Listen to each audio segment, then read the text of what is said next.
been a busy day in the world of cord cutting, including Amazon has set a date to launch the first satellites for its new home internet service. Subject to change, but we got it right here. Comcast is losing more TV subscribers than any other cable TV company. We'll break down those numbers. And Amazon finally puts an end to its Fire TV lawsuit. Now, this is a suit over the name of the Fire TV, which when they launched it happened to also be the name of an adult website. We'll talk about that and a whole lot more here in a minute.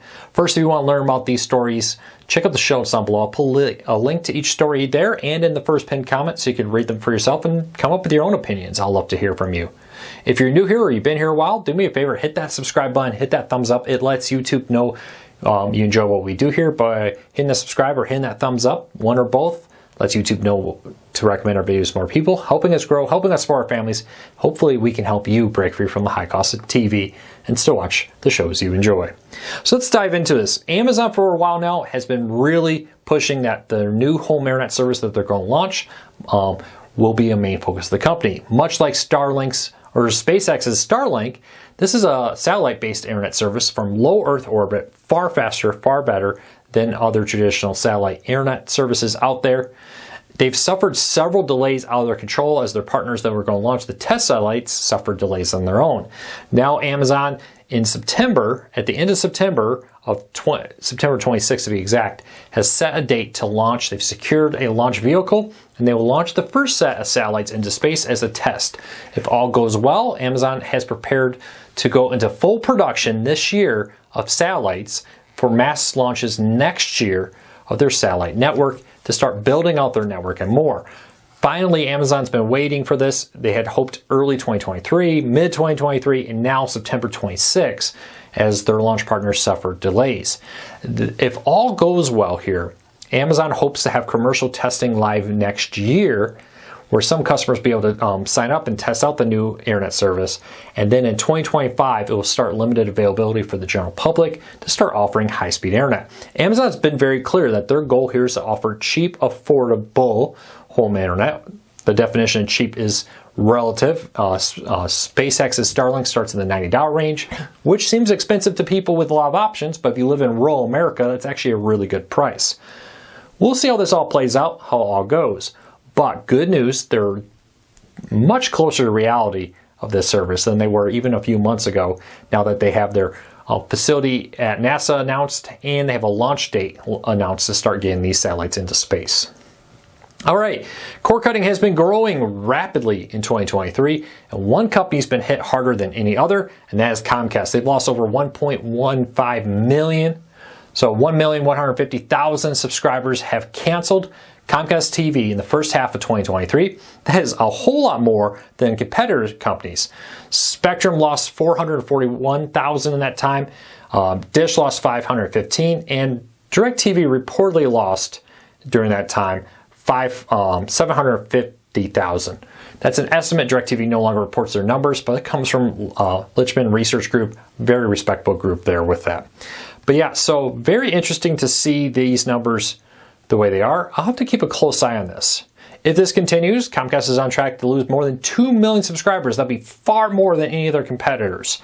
We'll see how the fall TV schedule goes with that. You know I've talked about this a lot of times. With a lack of new original content because of the writer's strike and actor's strike, could force a lot of people who've been on the fence about keeping their cable TV or not to say, hey, why am I paying for this when a lot of the shows I want to watch aren't airing live right now? We'll see what happens. But Comcast hit hardest by a good margin on cancellations there.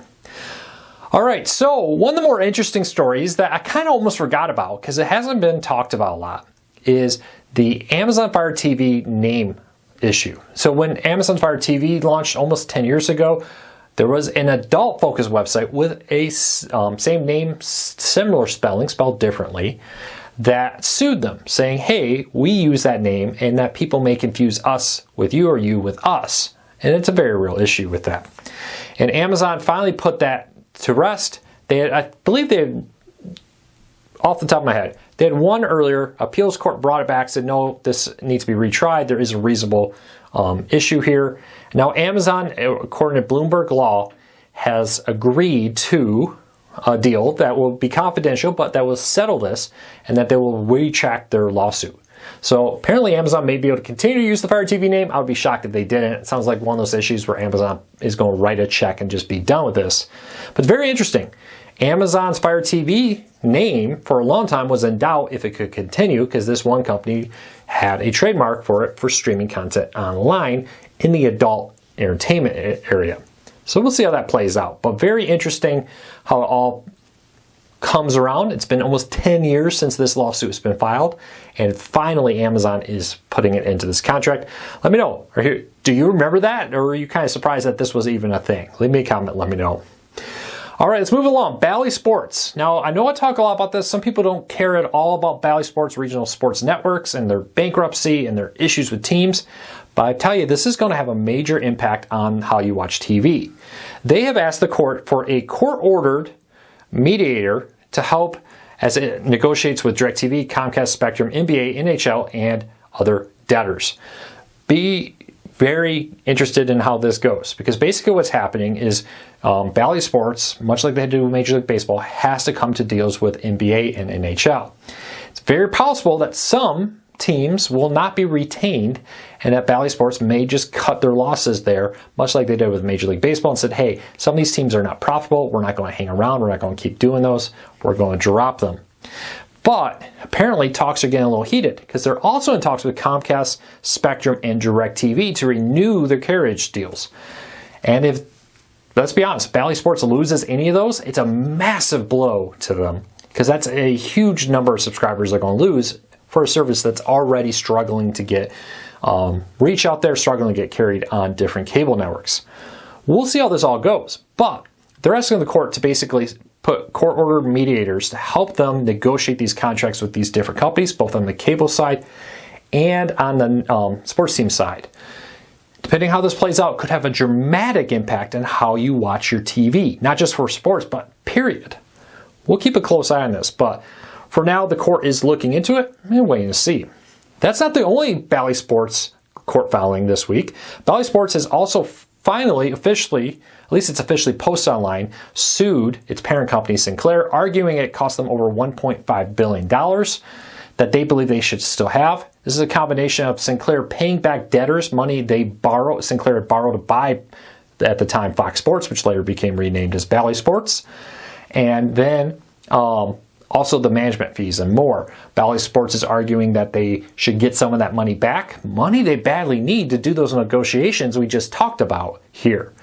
Now, the big news here is it's filed, it's official, you can see it online with that. There's not a whole lot of new news there, but it is interesting to see that they have these massive contracts that they need to find money for, and now they're basically coming to Sinclair saying, hey, we want some of that money back that you've been paying to like JP Morgan Chase for money to repay loans you took out from them and more. We'll see how that plays out. I am not all that confident that Bally Sports will be successful there. I'm not a lawyer though. I find this highly interesting. And like I said, Bally Sports is a bellwether for the future of how sports is going to be viewed on TV. We'll keep a close eye on it. All right, we talked a lot this year about Paramount putting parts of itself up for sale. And now Paramount has reportedly decided not to sell part of it, which was the BET and BET Plus along with VH1 bundle. This is the BET group that they had put up for sale. Reportedly, they wanted north of $3 million or $3 billion for this. And they had some offers in the 2 to 3, but it was below what they wanted.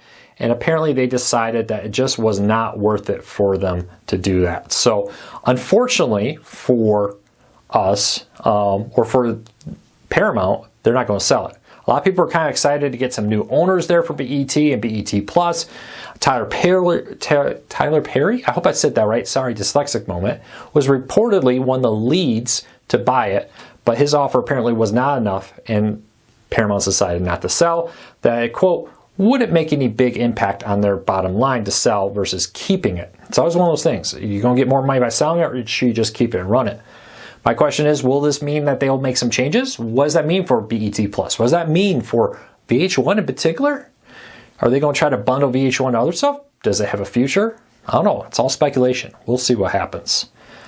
Next up, Next Gen TV. DRM has been a big issue. There has not been a set-top box out there to watch these DRM over-the-air channels with the new 3.0 standard, which promises things like 4K, better reception, all kinds of other cool features. While the Zapper box, which is one of the few set-top boxes on the market, has confirmed to Core Cars News that they intend to roll out DRM support, so you'll be able to watch encrypted over-the-air television through the Zapper box starting in September. No exact date on that, other than they intend to roll it out in September. Keep a close eye on this. A lot happening there, that the Zapper box could be the first box on the market with DRM. Great news for anybody who loves over-the-air TV. If you're a cord cutter, highly recommend you check out an antenna. I get almost 50 channels with my antenna where I live.